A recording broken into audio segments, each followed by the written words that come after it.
This is the Construction Leading Edge podcast from constructionleadingedge.com and constructionbusinessaccelerator.com. My name is Todd DeWalt. It's my job to help you, the construction business owner, eliminate chaos and maximize revenue. I've got a great interview for you today with Jeff Heet, and we're going to be talking about a topic that the vast majority of you are probably unaware of. There's going to be some big risks and some big opportunities to save money here. We're going to be talking about workman's comp insurance.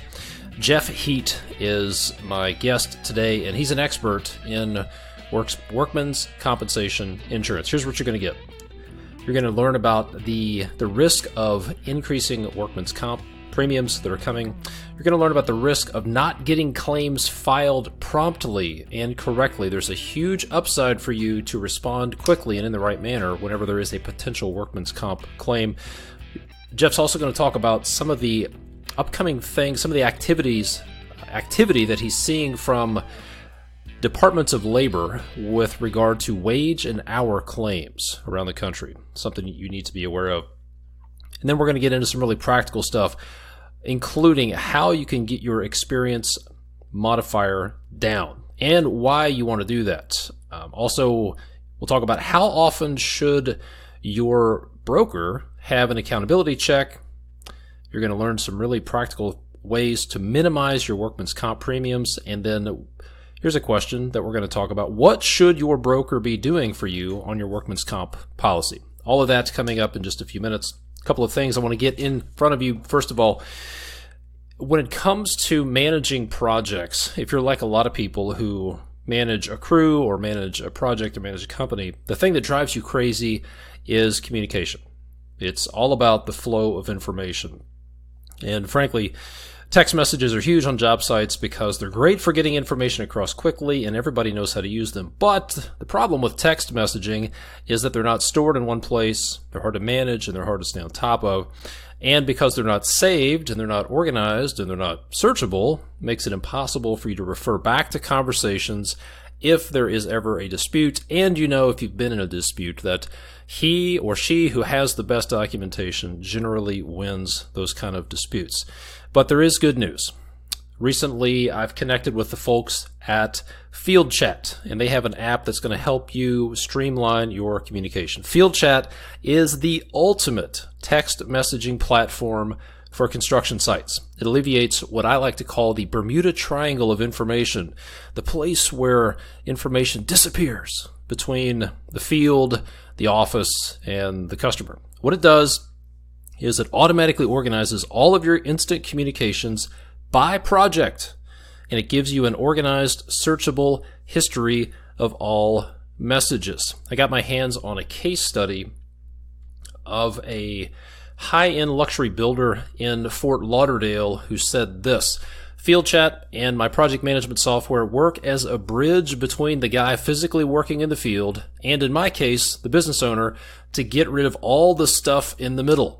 Everyone knows what they need to do to get the job done. That's from Bill Bentz, B-E-N-T-Z, who runs a construction business in Fort Lauderdale. Here were the results when Bill and his company started using FieldChat that integrates with their project management software. First of all, 75% of issues are now addressed in advance with FieldChat and their PM software to ensure the job is done right the first time.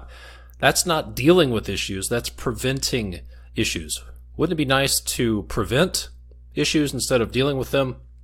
Their implementation time was a few days instead of weeks or months, and then now their processes are much more streamlined because 2/3 of their disparate systems have been eliminated. Now they have a system, they have a text messaging system that integrates nicely with their project management software. So, FieldChat, those are a couple of really good things about FieldChat. One of the really, really good thing about FieldChat is that in certain situations, it's completely free. So here's what you need to do. You need to go to fieldchat.com/edge. You can get either your free package or you can get 15% off just as before, but go to fieldchat.com/edge and find out if you are eligible for a free account with FieldChat. It also integrates with Procore. It integrates with PlanGrid, and it is going to save you a whole lot of time and not only help you deal with mistakes and issues, but prevent them, and that's a lot better, right? So go to fieldchat.com/edge to get your account set up and start streamlining your communications on your job sites. Up next, if you are a construction business owner, you need to listen to this. I've been doing the podcast for over 5 years. I thought that was great. Then I started doing the Construction Business Accelerator program a couple of years ago. That's going to be opening back up for enrollment sometime in the next few months, so keep your eyes out for that. And that was good. And then I did live events. They're called the Advance. And I've come to realize that the Advance is the absolute best thing I can do for you if you are a construction business owner.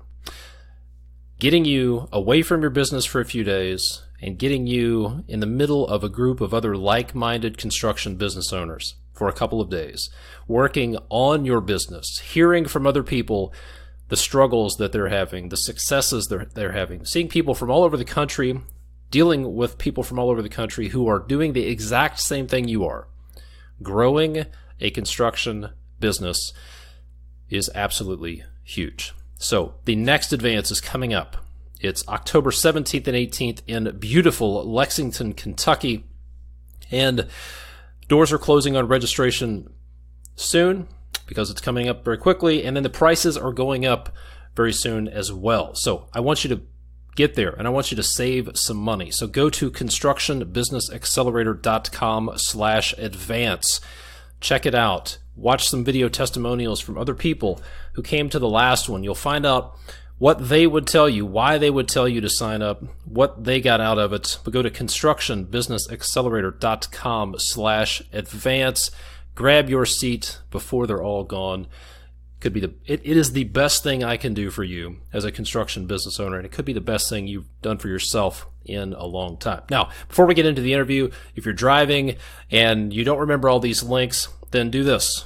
Remember this number. Send a text message to me, 859-667-2015.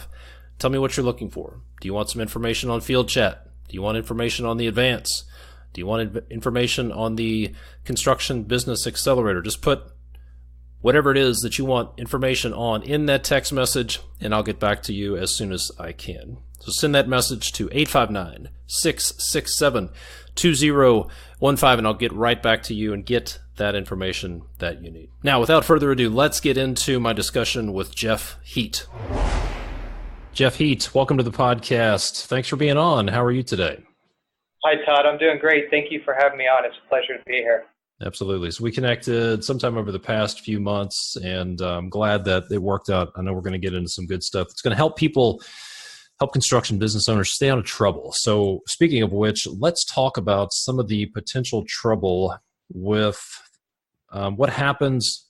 What's a worst case scenario that you've seen when somebody's workman's comp policy comes up for renewal?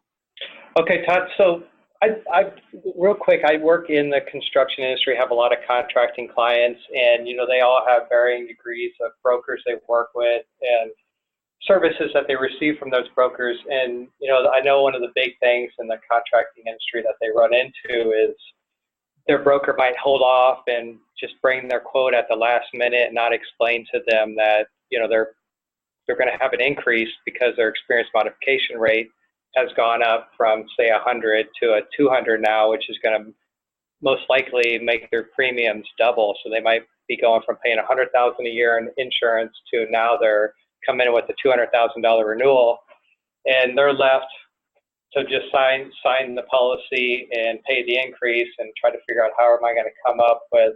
I was paying around $10,000 a month, and now I'm paying around $20,000 a month for workers' comp insurance. And my payrolls and profits have not gone up at all.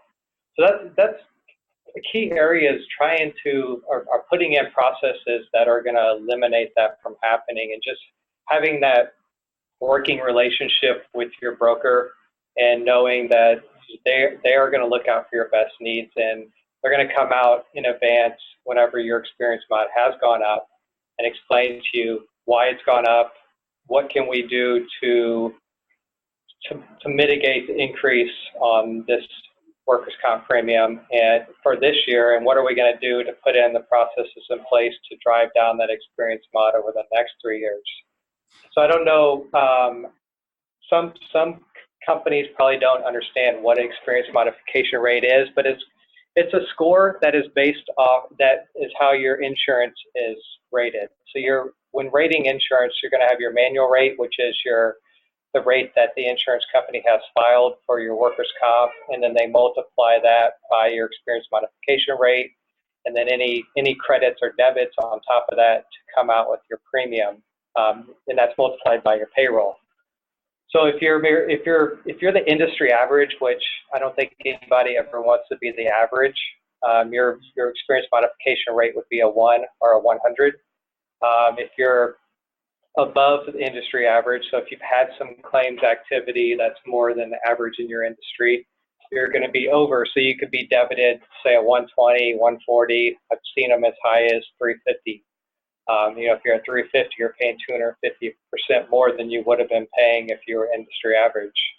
So it's important to put on the processes in place to get your experience modification rate under the 100. The goal should always be to be within 10% of your minimum experience mod. So every company, based off of their sales, or not their sales, but their payrolls, they're going to have a minimum experience mod that they can qualify for. So if they had 0 claims, say you're a good-sized company with around $2 million in payroll, your minimum experience mod is probably going to be around a 60.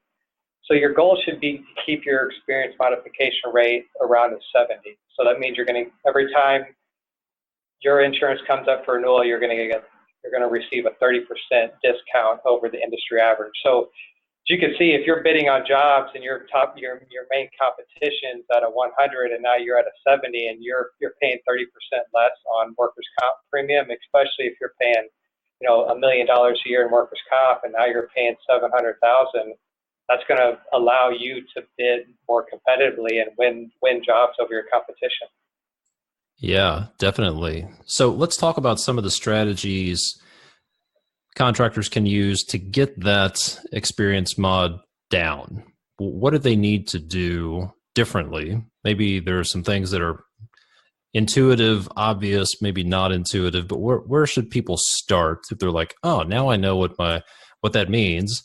What do I do to make it better? Where would you recommend they start? I would first start by having an in-depth conversation with your current insurance agent or broker and find out, what are they doing behind the scenes to help with this? I mean, do they have a claims management team that is helping fight your claims, or, are they providing you some safety training to, be proactive and, train your employees to help these claims from happening in the first place? Are they talking to you about putting in a health insurance plan that, by your employees having health insurance coverage, they might not put in an injury that happened on the weekend into your workers' comp because they have health insurance that would cover that. The biggest one, though, in my opinion, is a program called Nurse Triage. So Nurse Triage is a hotline that would be set up for, say, your ABC Construction. ABC Construction would have their managers, foremen all trained that whenever, at the time of an injury, that injured employee needs to call into this Nurse Triage, and the Nurse Triage is going to diagnose the injury, and they are going to record the injury. So this is only if it's a minor injury, like your nicks, cuts, strains, muscle tears. But if it's something serious, somebody falls off the roof, they need to go to the emergency room, send them directly to the emergency room. Don't take the time to call the triage. But anything minor, because nationwide with the Nurse Triage, on average, 40% of injuries don't become a claim. So if they can just be called in, said, hey, go home, take some ibuprofen, maybe put a bandage on it, get some other over-the-counter prescription or over-the-counter drugs to take care of it, and then let's follow up tomorrow. Let's see how you feel. Odds are, just by managing that way, they can get back to work. It's not going to be a medical claim on your workers' compensation loss runs. It's not going to come on as indemnity because they're not going to be sitting at home, getting paid to sit at home, which also impacts your experience modification rate going up. And then if it's, say it happened, say you were working on the weekend and the clinic's not open and now they're getting a medical attention right away that they wouldn't have been getting and they had to wait till Monday to go in. And if, over a couple of days, injured employees' idea of the injury could change, they could talk to a lawyer and, that minor, say, nick or cut could have turned into, oh no, now my ankle's twisted too, and that minor injury that should have never even been a claim is now turned into a $10,000 claim on your workers' compensation loss runs. So that, every state's different, but in California, the average dollar paid out by the insurance carrier is going to cost the insured $3 in future premiums over 3 years. So that $10,000 claim is now going to make your insurance go up to where it's going to cost you $30,000 over the next 3 years, when that could have just been eliminated completely with proper nurse triage. Yeah, that sounds like a great program. How does someone get set up with a nurse triage program? Is this readily available? How would they get started if they'd like to do that? That's a great question. And there's a lot of different programs out there. My agency is a national agency, so we actually have a partnership with a couple companies that we use. A lot of other agencies have partnerships that they use, and then there's also where you can just go direct and get it set up. I would recommend asking if you have an agent, do you have nurse triage available? And if you do, why don't we have this set up right now? Because this could be huge on driving down your claims. With my agency, for example, ours, we cover the setup fee, and then you just pay a small fee for every phone call. So if there's an injury, you pay for the phone call into the triage hotline to get it diagnosed and recorded. Yeah, so sounds like a good investment. Talk about the relationship between, why is it in an employer's best interest to report these claims as quickly as possible? What happens as time goes on? If a claim, what's the difference between having a claim reported within 2 hours versus 2 days? That's a great question too. So I was just doing a review of a prospect the other day, and they had 38 claims over 5 years. And as I was looking into their claims deeper, I could see that the date of the injury and the date of report never matched up. All 38 claims, they were reported 2 days, 5 days, even a month, some even over a year later. And the ones that are reported much later than when the actual date of injury were tend to have a much higher severity. So, when it could have been, a small little injury that cost $200, $300 to get diagnosed, it's now, or if it was triaged, it would cost nothing. It's now costing the employer 10, 20, one I was talking to yesterday is $80,000 for this claim, just because it wasn't reported on time and recorded. So the longer, there's tons of studies out there, but the longer you wait to report the claim, the more the story can change, the injury can change. It could get worse because it's not getting diagnosed right away. Take for example, cutting a finger that ends up getting infected and turns into a huge claim when it could have just been a small little, get some antibiotics and take care of it right away. Yeah, and what are some of the keys in your experience to getting these claims or getting these injuries reported quickly? Certainly the nurse triage program makes a lot of sense. Like, hey, if you think you're hurt, call the nurse.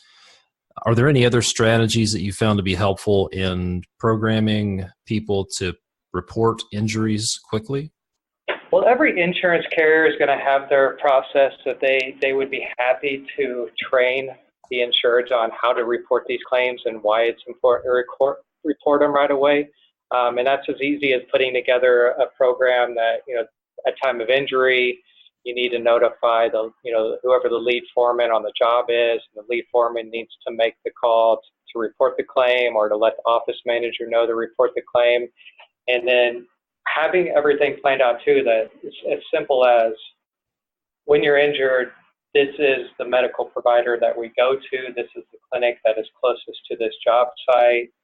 Having that address, giving the address to the injured employee, taking them to the medical provider, having the foreman or the office manager calling that doctor and telling them, we're on that clinic, tell them we're on our way. We have an injured employee. This is what happened. Just so it just speeds up the process, gets them attention a lot quicker. And, when you show that you have all those processes in place, typically the employers feel that they're taken care of. They know that, you care about them. Their injuries, getting their injuries fixed is important to you. And that's going to help with company morale and, help with productivity in the future also. Yeah. The longer it takes, that takes them off the job, and that's going to decrease your productivity. Definitely. Let's talk about we're talking about strategies to reduce your workers' comp premiums. So we've talked about getting a nurse triage program in place, reporting injuries in a timely manner. What else? What's another strategy, maybe that's not so apparent, or is apparent, either way, if somebody wants to get their workers' comp premiums down, what else can they do? There's numerous things, but one that comes to the top of my head first is just putting in place a good training program. There's lots of different training programs out there. One that I offer to my clients is a learning management system. So it's an online platform with over 500 courses. So it can be set up, say you're a concrete contractor and you want trainings when you're onboarding your employees. They need to take these 10 different courses before you're going to let them out there on the job site, so they're familiar with what their job's going to be. They're familiar with the safety around it. There can be videos uploaded into the learning management system, or this is our company culture. These are the benefits we offer to our clients, and these are why we think you should take advantage of these, to help with training and employee retention. The learning management system's huge. It's good whenever you have an accident. Say you have a distracted driver who rear ends another vehicle. You can say, we need you to complete this distracted driving course, get your certification before we're going to let you back out there driving again.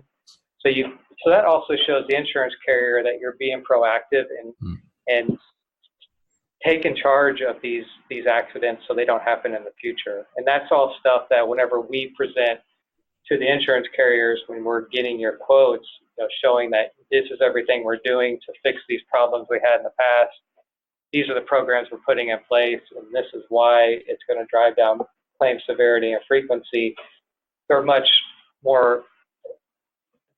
a very good chance that they're going to give you much more credits than they would if they didn't have any idea what you're doing to fix your problems. Got it. Good advice. Let's go back to the initial question, or the initial scenario where a contractor's workman's comp policy is up for renewal. The agent comes back at the last minute and says, sorry guys, it's going to cost you twice as much. What do they do? Are there any options? I know we've talked about some great strategies to prevent that situation, but if somebody's listening who is in that situation right now, what advice would you give them? If you're in the situation where your policies renew the next day and the only option you have is whatever quote they brought in, there's really not much you can do at that point, besides to move forward and focus on what you can do to get out of that situation with that broker, and to get with a broker that's going to be more proactive. I call them a full-time broker. They're going to be there year-round. They're meeting with you 4, 5, 6, maybe even 10 times a year, depending on what your needs are, and always bringing different strategies to the plate that are going to help reduce your risk, and not just the person that sends out certificates and gets you quotes once a year.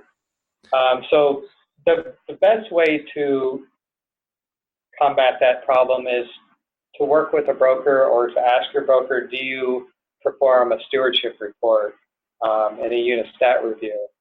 So stewardship report is usually done around the 6-month mark, and it's going to be, this is everything we've done on your claims. These are your open claims. These are the reserves we got reduced.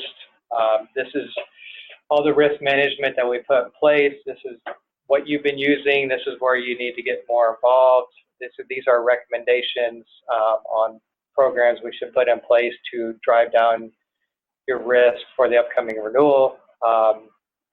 This is what we're seeing as far as, for example, auto insurance. Auto rates have been going up substantially nationwide the last 2 years. And just knowing ahead of time, hey, we're seeing on average 15 to 20% increases. So, expect that your auto insurance is going to go up, but this is by putting in, say, cameras in your trucks or GPS systems, we can probably get them to reduce the increase from 20% to maybe 10%.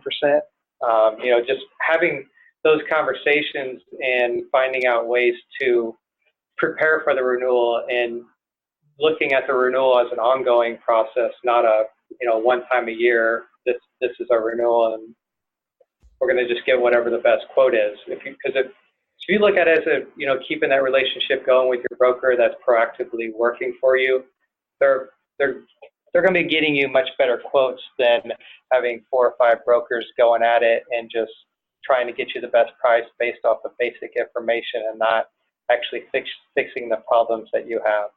And that can lead to you being in that same situation every year where somebody's coming at the last minute because it's just all about the price.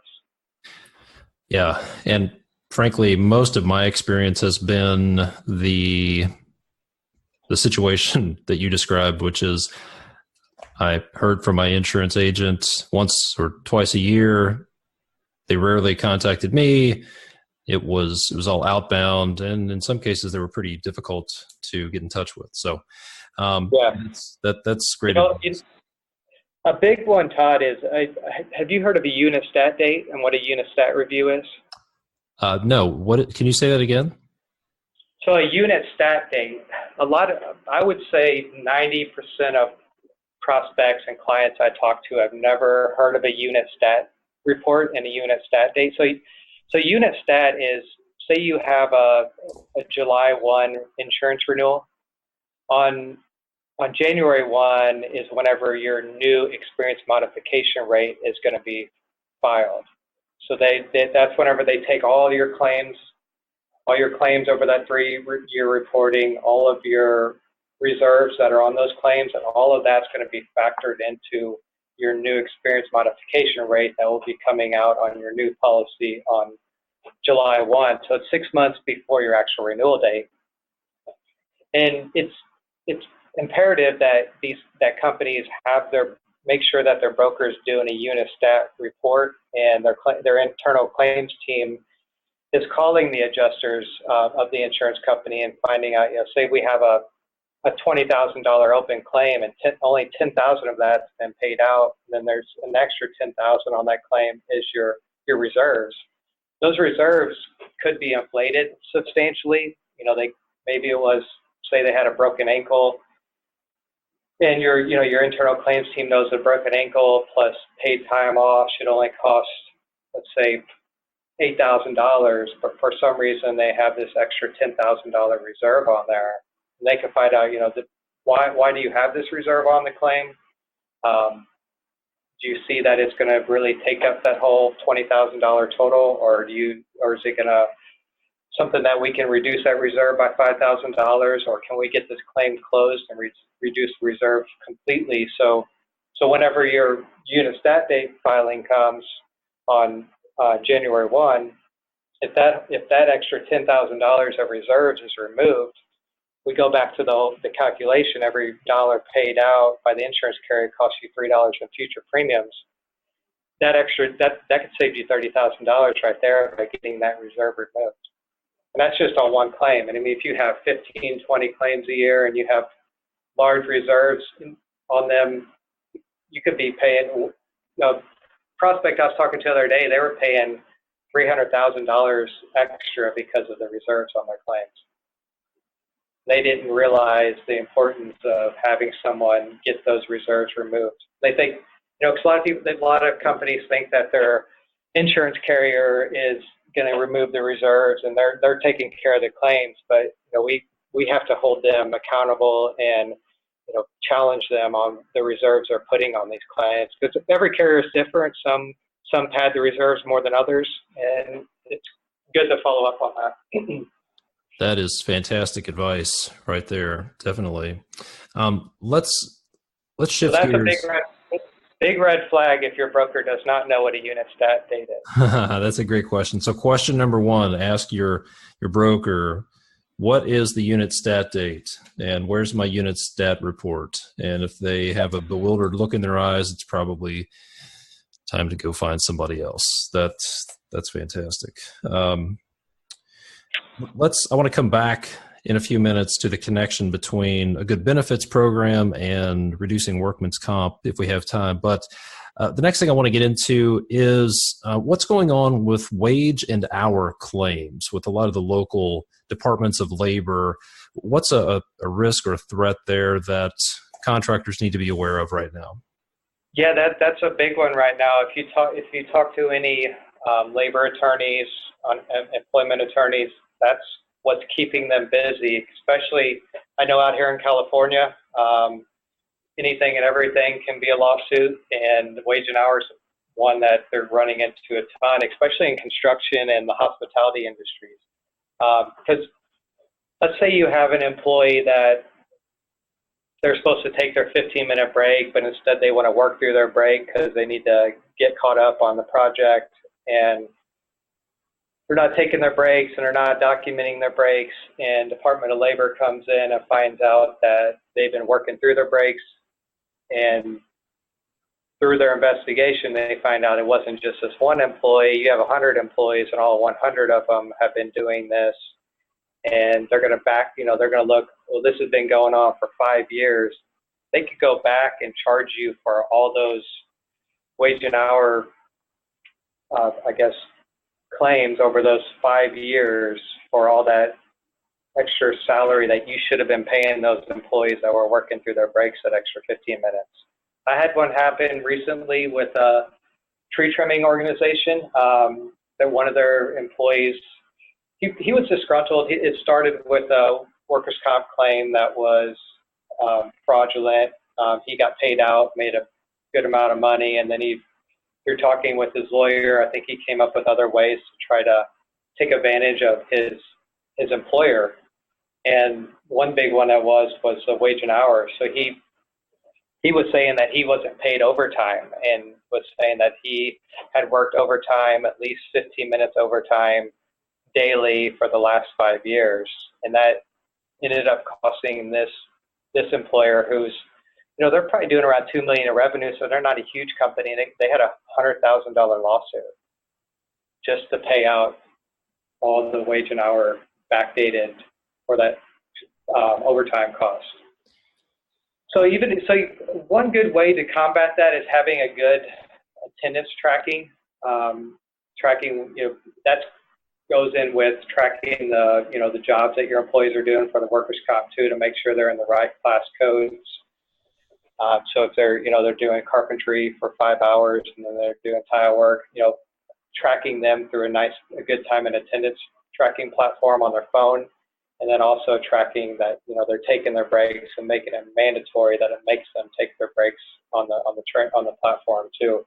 So putting something that in place is really a lifesaver for construction companies, where you're not always there to watch what your employees are doing at every minute, and just requiring them that they take their breaks, and it's all tracked and filed away. Because if you're doing a bunch of paper forms, they can get misplaced and harder to hold up in court. Yeah, definitely. Several years ago, when I was brought in to run a company, the first thing I did was put in a time tracking system, because it was just utter chaos. And actually, that company was just on the heels of dealing with a wage and hour claim. Somebody who said that they didn't get paid their hours, and very similar to what you explained. It started with one guy, and then it cascaded to several other guys, and it turned into a pretty pretty big, hairy mess that frankly could have been prevented with just good record keeping. So I used T-Sheets, and it's an online time tracking app, integrates with QuickBooks. It was great 6 or 7 years ago when I used it. It's even better now. So if anybody's interested, go to constructionleadingedge.com/T-Sheets, and it's going to save you a lot of trouble and headaches. And the other thing it will help you do is if you have employees doing some high-risk activities and low-risk activities, let's say you're a roofing contractor, any time spent on the roof is a much higher risk than if they're doing something on the ground, let's say cleanup or driving a piece of equipment, for example, whatever the case may be. If you have a good system in place where you are tracking your employees' time based on activity, then your workers' comp premiums will go down because your insurance company is going to assume, correct me if I'm wrong, but it will assume that all of their hours will be at the highest risk category or highest risk classification. But if you have a system in place that shows, hey, they spent 4 hours on the roof and 4 hours driving, let's say, or whatever the case may be, then you can pay different premiums based on the risk classification. Is that? That's true, and that can be huge. I had an audit once for a prospect that became a client because I helped them do their audit, and they were paying $300,000 a year because all of their employees were going into carpentry class code, which is like a $30 rate, instead of going into drywall and tile and all the other jobs that they were doing, which were more in the $5 to $10 rate range. So it cut their premiums by a third. Yeah. So if you're listening to this and you don't have some sort of a time tracking system, and you're thinking, I don't have time, it's not worth the money. Look, you may spend, let's say you spend $20 per employee per month, that's probably pretty reasonable. You're going to save money on a variety of different ways. So let me put it this way. Putting a good time tracking system in could be one of the best investments you get. For me, when I did it, I got probably a 10x ROI, just direct cost, because I spent a lot less time tracking timesheets and correcting paychecks, not to mention the benefits to my insurance costs and to actually paying people for the work that they did. So that's an absolute no-brainer. So it'll save you so much time preparing for your audit and actually dealing with audit too. It's a lot of work that goes into an audit if you're trying to say, oh no, my employees should be in a different class code, but they're putting them in a higher rated and you don't have any proof to show that. Yeah, they'll default to the higher rate, and the burden of proof is going to be on you. So yeah, absolutely. Any other advice for preventing and avoiding these wage and hour claims other than having a good time tracking system in place? I mean, just being personable with your staff is huge too. Just, being out there, finding out, if there's problems going on, finding out what's going on the job site. If there's an employee that's disgruntled, connect with them, see why are they underperforming? Why are they having a hard time? Why don't they like their foreman? What can you do to help them? What can you do to just increase the morale on the job site? What can you do to hold them accountable for what they're doing? And, same with your foremen, training them that, if you, I know there's a lot of, construction talk and, a lot of jokes that people say that most of us wouldn't take personal. All it takes is just one joke, whether it's an ethnic joke or whatever it is, that because, one employee decides, hey, I'm offended by that, and they get a lawyer, and now you're on the hook for discrimination or harassment or whatever it is. But if you just train your foremen, we don't tolerate any of that talk, and we got to always be professional on the job site because you never know who's going to be listening or who's going to be offended. And then having a employment practices liability insurance policy in place for, if something does happen, it's usually a he said, she said situation, and having insurance coverage will fight the lawsuit for you. And that's where a lot of it goes in these claims. It's just paying the legal fees to find out what exactly did happen. And a lot of times it's just word of mouth. So it takes a long time to figure out who's guilty and who's not. And a lot of times they end up paying out quite a bit. So it's having that in place to help you fight that situation. So you're not coming out of pocket for $100,000, $200,000 claim that, really was fraudulent, but it still had to pay out on it. And you had to pay the legal fees. Yeah. Yeah. And then even if you do win, which I use that word loosely because the only people who win in those situations are the attorneys, even if you do come out on top, then you've still wasted all of that time and energy and mental bandwidth on that issue when you should be doing something else that's actually going to make you money. So my advice to prevent all of this stuff and avoid it would be 4 words.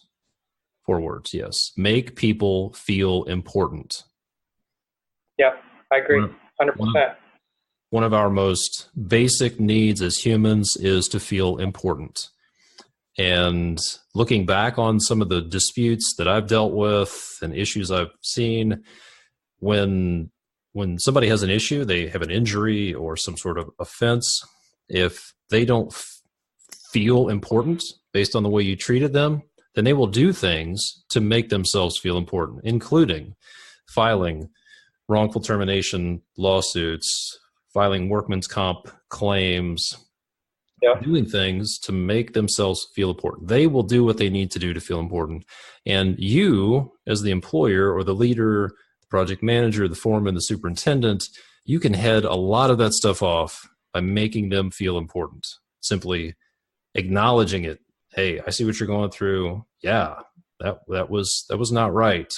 That should not have happened. Not necessarily suggesting you take responsibility for it, but there's a difference between making somebody feel valued and important and taking responsibility and taking on liability.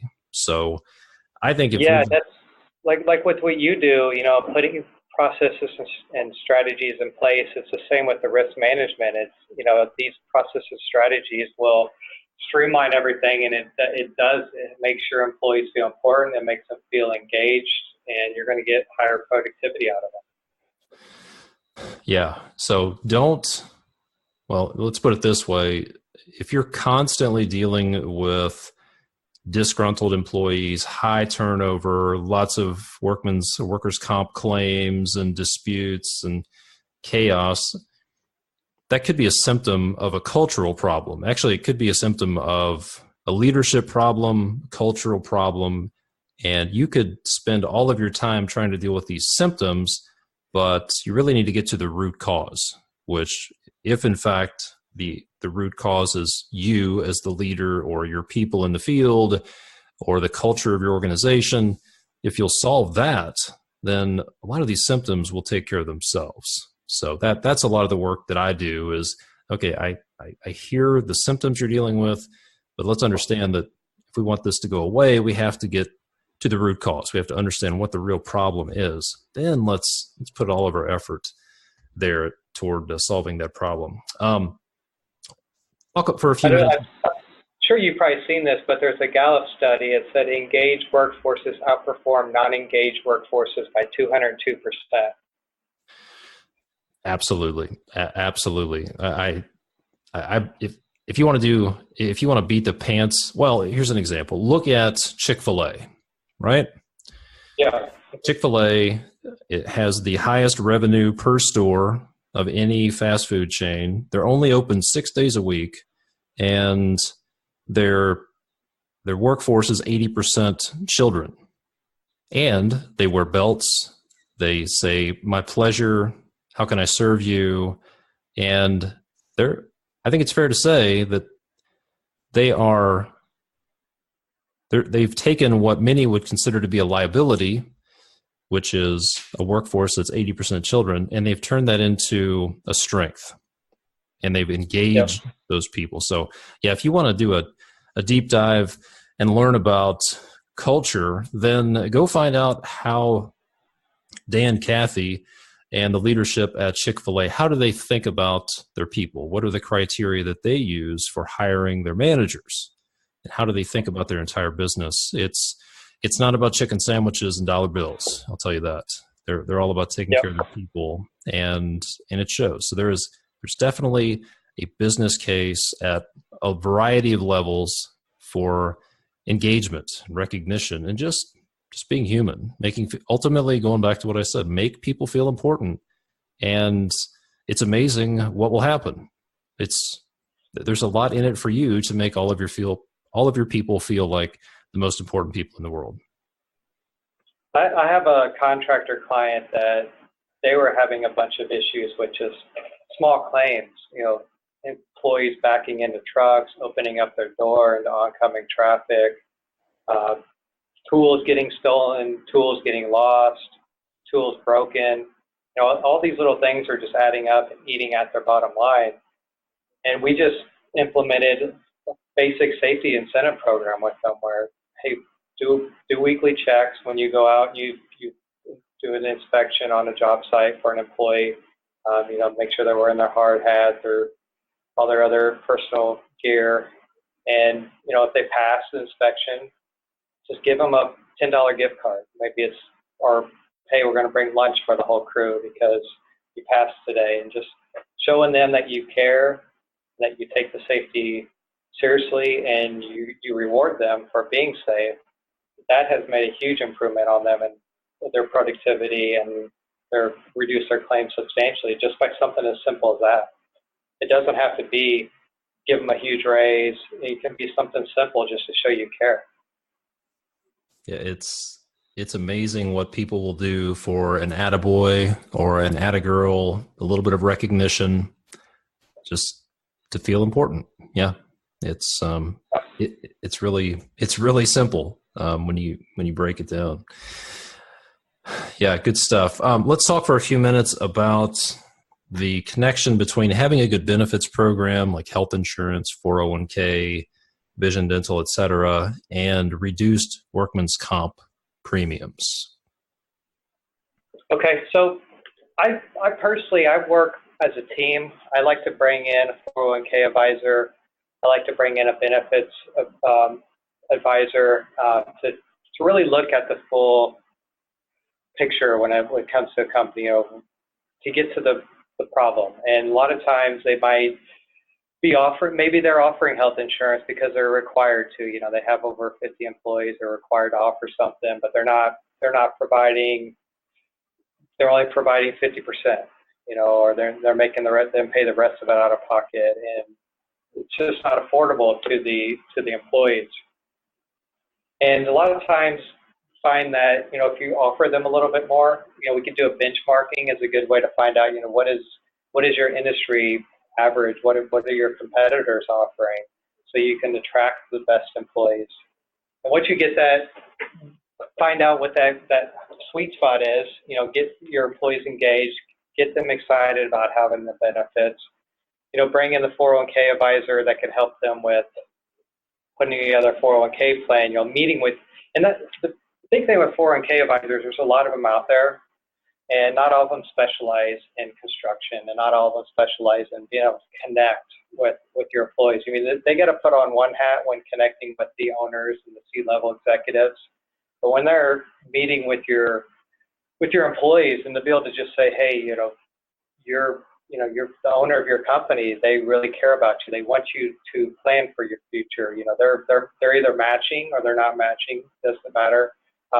They're paying the setup fee to get this 401k set up for you, and just being able to connect with the employee and find out what problems are they having financially. How can we help them solve those problems, and getting them more engaged, and that's really helps them tie into longevity at your company. We had a case I brought in my 401k advisor, and it's a client I've had for many years, and we talked about it every year. Yeah, I think we should get a 401k, but he's like, yeah, I just don't think my employees, they don't make a lot of money. They're not gonna put a plan in place unless I can match, and I can't afford to match right now. So I said, just talk to an advisor. I got this guy, he's really good, and let him give you your options. Then you can at least make an educated decision. And the advisor, they decided to move forward, and he went out. They have 40 employees. He got 38 employees enrolled. They're all putting in 6 to 10% of their salary or their paycheck into their 401k plan with no match. So now, they're all engaged. It's helped productivity. It's improving their retention. They can now whenever they're hiring, hey, we offer a 401k, and then they can decide what they want to do. If they want to provide some type of match, maybe through a safety incentive program, if our loss history is down and our profits are up, we can take some of this extra profit and throw it into their 401ks at the end of the year as a bonus instead of just giving them a check. Maybe we'll just give them a bonus through their 401k. So there's a lot of different strategies that we can put in place, especially if your insurance broker, your health broker, and your 401k advisor are working together to do what's best for your company and not, there might be a situation where setting up the 401k today is not the best fit. Maybe we wait and we look at this a year from now and, just finding out what's the best way to put your company in the best situation to be profitable. And then those, having those in place too, like the health insurance, for example, can drive down your insurance premiums on your workers' comp. Because if your employees are using their health insurance that they have if they get injured on the weekends or after work, instead of putting it as a workers' comp claim, that can reduce your rates. Being able to show the workers' comp carriers that you have a really good health plan, that can reduce your workers' comp rates also. Having a health plan where there's also ways to drive down the health plan rates with having carrier or a program where instead of your employees have to go in and pay $50, $100 copay every time they see a doctor, maybe they could do the teledoc, through an application on the phone where they can phone in to talk to a doctor live on the phone through pretty much like a Skype and explain what's going on and get the same medical attention with the zero copay. There's a lot of different things to look at and how we could tie that all in together and working off what the employer's budget is for his benefits program. Yeah, great stuff. Great stuff. Again, it goes back to really challenging your broker to work for you, right? Yeah. So this is good. We're running out of time. So you've got an audience of construction business owners and leaders here. If you had a couple of minutes to get a message out to them that you really think is that you're either passionate about, or there's something that's not being talked about enough, or there's some issue out there that they really need to be aware of, what would that be? I would say just be aware of what you are getting from your current provider. And it's just like if you were going to buy a house, you might want to interview 2 or 3 different real estate agents to find out who's going to be the best fit for you and your family, and who's going to get you the best house at the best price and get you the return on your house that you're selling. Same with the insurance. You want to know the whole process. Work with an agent that is going to be open and is going to explain to you what they're going to be doing on the back end, meeting with you, doing those accountability checks, showing you this is what we've done, this is what we still need to do, this is where we need you to get more involved to help get to our end goal. Doing the Unistat reviews, explaining to you the commissions that they earn on a policy is a big one. There's carriers offer different commissions.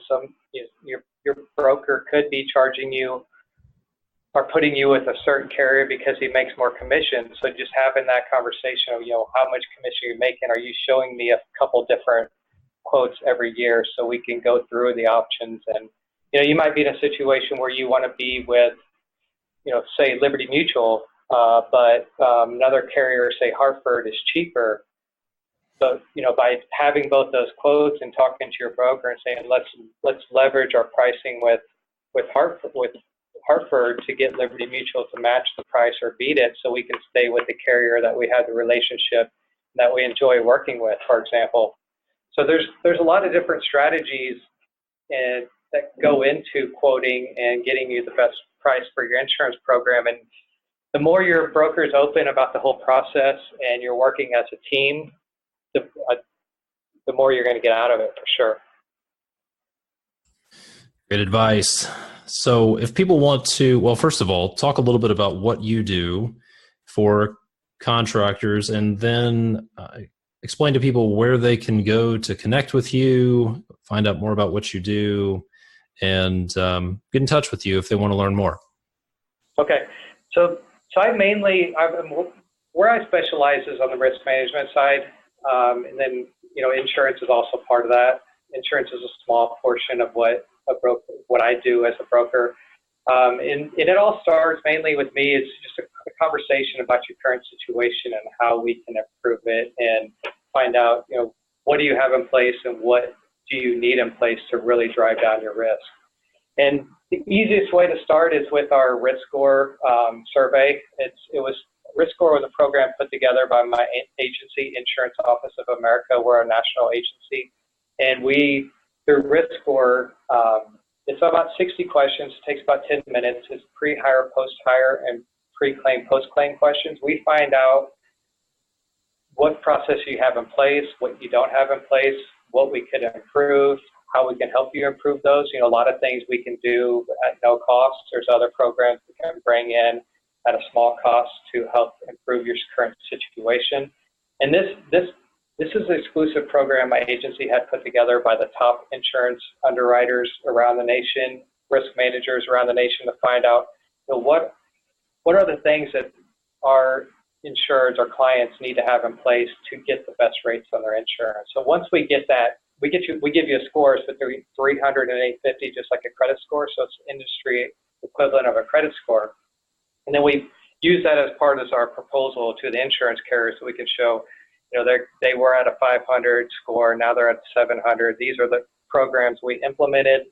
These are going to drive down claim severity and frequency. This is why we think they should qualify for anywhere from a 10. Highest I've got for a client was 60% discount just by implementing the program. So it's a totally different approach in looking at the company from the inside out instead of just, what are your payrolls, what industry are you in, let's get you a quote. It's actually finding solutions to your problems and presenting that or painting that picture for the underwriters so they can give you the best prices possible. And then I can be reached at jeff.heet@ioausa.com. That's jeff.heet@ioausa.com. My phone number is 619-400-1993, or you can look me up, Jeff Heet, on LinkedIn. I have a very active LinkedIn profile, so you can find out a lot of information about me and my agency and processes on LinkedIn also. I'm always happy to do a quick review and see if it's a good mutual fit between both of us. Great stuff. Well, you've shared a tremendous amount of information here, identified some risks, some threats that people probably were not aware of, as well as some opportunities to save some big money. And I love to find the little adjustments that can be made that yield big savings without really giving anything up. Those are the best kind of savings. It's no downside. And also, Todd, if anybody's just wants to get a second opinion, I'm happy to talk to them. Maybe their broker is their brother or their best friend, and there's no way they could ever get rid of their broker. I can give them some advice on things that they could get implemented and help their broker out too. So I'm always happy to give free advice too. Sounds great. Well, I'll have all of those links in the show notes to this podcast. I'll have a link at the end of this episode, tell you where you can go to get all of that stuff, where you can get Jeff's email address, phone number, a link to Jeff's LinkedIn profile. But yes, if you have any questions about this at all, or you think you're wondering, I wonder if I should set up a phone call, the answer is yes. Go get in touch with Jeff, avail yourself of his information and his expertise. Let's not get hammered with. Let's not wait until you get hammered by a mistake or a big claim and then go fix it. Let's prevent problems before they happen. So, Jeff, fantastic stuff. Thanks so much for taking the time to be on here today. Yeah, thank you very much, Todd. I appreciate it. Okay, be sure to connect with Jeff. Be sure to take his advice. Implement this stuff. It's great to hear this. It's great to have information, but it doesn't do you any good. It's not going to help you save money or avoid risk if you don't put it to work. So take his advice, put the steps into action that he suggests, and go save yourself some money, go reduce your risk, go grow your business. And don't forget, if you want to streamline communication on your job site, be sure to check out FieldChat. Go to fieldchat.com/edge, find out how it integrates with Procore, it integrates with PlanGrid, and it's going to help you save a lot of problems. And it might even be free for you. So go to fieldchat.com/edge to get your account set up and even save 15%. And then if you're a construction business owner, I want to see you in Lexington, Kentucky. Go to constructionbusinessaccelerator.com/advance to get all the details about the upcoming Advance live event for construction business owners in Lexington, Kentucky, October 17th and 18th. It's about to sell out before long. Prices are going up, and I want to see you there. So go to constructionbusinessaccelerator.com/advance and grab your seat. And if you'd prefer to text me and get some information, send a text to 859-667-2015, and I'll get you the information back in your hands. As always, I appreciate the ratings and the reviews. If you could do two things for me, if you get value out of this podcast, here's what I would ask. Number one, if you could leave a rating and a review on iTunes or the podcast player of your choice would be fantastic. Number two, if you could share this podcast with a business owner or somebody who's in a leadership position or wants to be in a leadership position in the construction industry, that would be great. I want to get all this content out there. We've got 120 some interviews with great folks, and I want to get their wisdom and generosity out there to the world. So thank you so much for listening. My name is Todd DeWalt. I will see you next time.